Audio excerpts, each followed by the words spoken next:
everyone, my name is Vina, aka Miss WOC Reader, and welcome back to my channel, and welcome to my December TBR. So first I'm gonna start with some life updates. 2023 has just been lifing. It's definitely been one of my hardest years.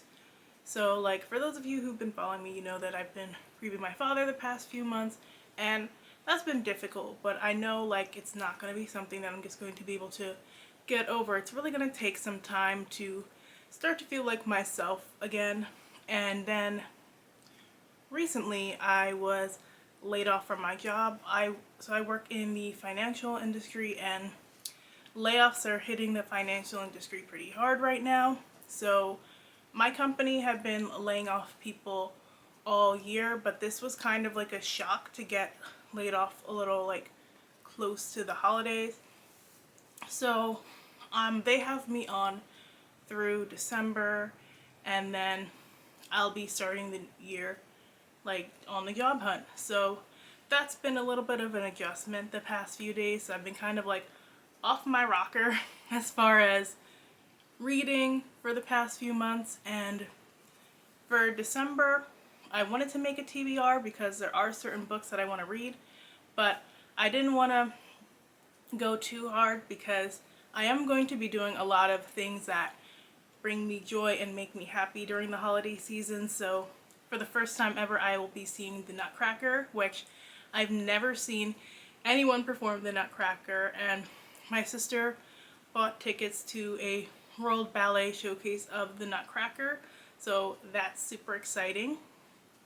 And I also booked a trip to Washington, D.C. I went to Washington, D.C. earlier this year, but I only went for a day trip, and we were kind of running around the museums really quick. This is going to give me the opportunity to see the stuff I kind of missed there in some of the museums, plus have some new experiences. Washington, D.C. has a Christmas market that I heard is really cool, and I'm also going to be going to the National Zoo, and hopefully I can bring you guys along on that trip. I'm gonna try and get video. I'm not always the best at vlogging when I'm out doing things, but I'm gonna be staying at a really cool hotel, so I'm gonna bring my camera along and we'll see what footage I get. So I wanted to make a TBR because I do have more time to read and write, which I am trying to look on the positive side of everything and be like, well, I did keep saying, I wish I had more time to write, I wish I had more time to write, I wish I had more time to read these books, because work was so busy at the beginning of the year. So now I do have more time to read and write, and I'm gonna try and bring down my TBR just a little bit. So my TBR, I have Flora La Fresca and The Art of Friendship. So this came out a couple of months ago. I want to say August, but I might be lying. And I had kind of heard about it and then forgot about it, then remembered it was coming out again around the time of release day. So it is something I wanted to read, but like I said, my reading was just off the past few months. So I'm looking forward to picking this one up. It is a middle grade series about a Panamanian American girl. There's supposed to be some illustrations in here because she uses doodling to navigate her life. And I did want to read more books with Afro-Latinx children as the protagonist.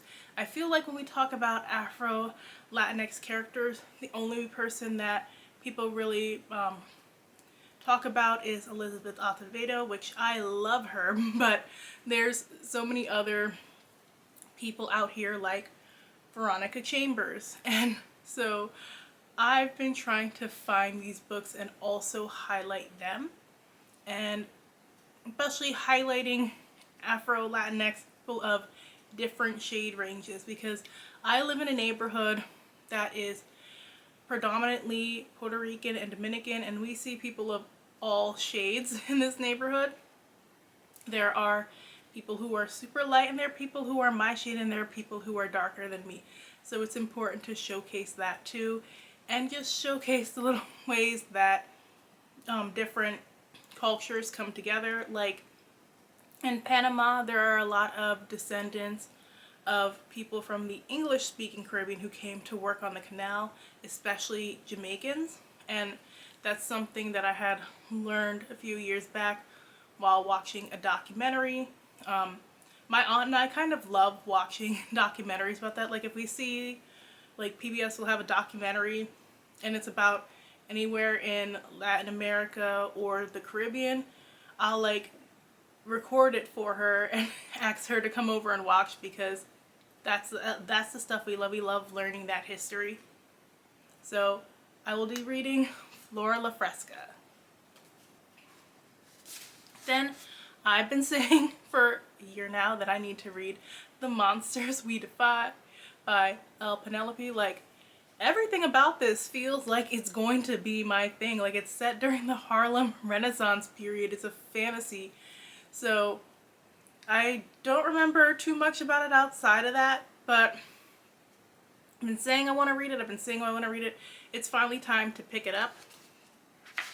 Plus, like, at the time that it came out, I got this really cute pre-order art with it too.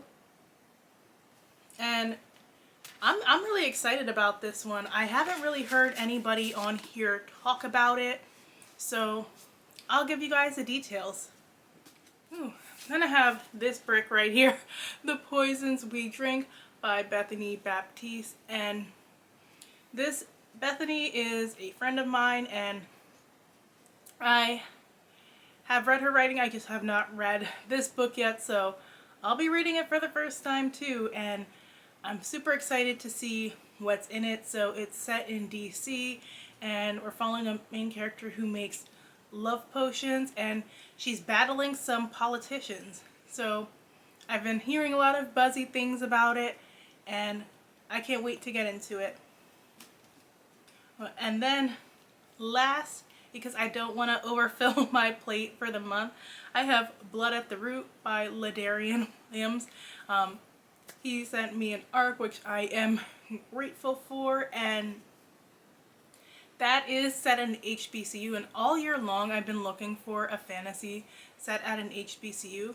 Because the weird thing about publishing is, like, sometimes they want books set at colleges, sometimes they don't. So like when I do come across like books that are supposed to be set at a college, a lot of times the author will end up aging it down to high school, even or like they'll put it in the high school setting even though like the character's 18 or whatever. And I don't know why, because they end up having the teens move as if they're in college anyway, so that just never made any sense to me. But we all know publishing also prefers like most of their teens to be 17 in YA, so there's that.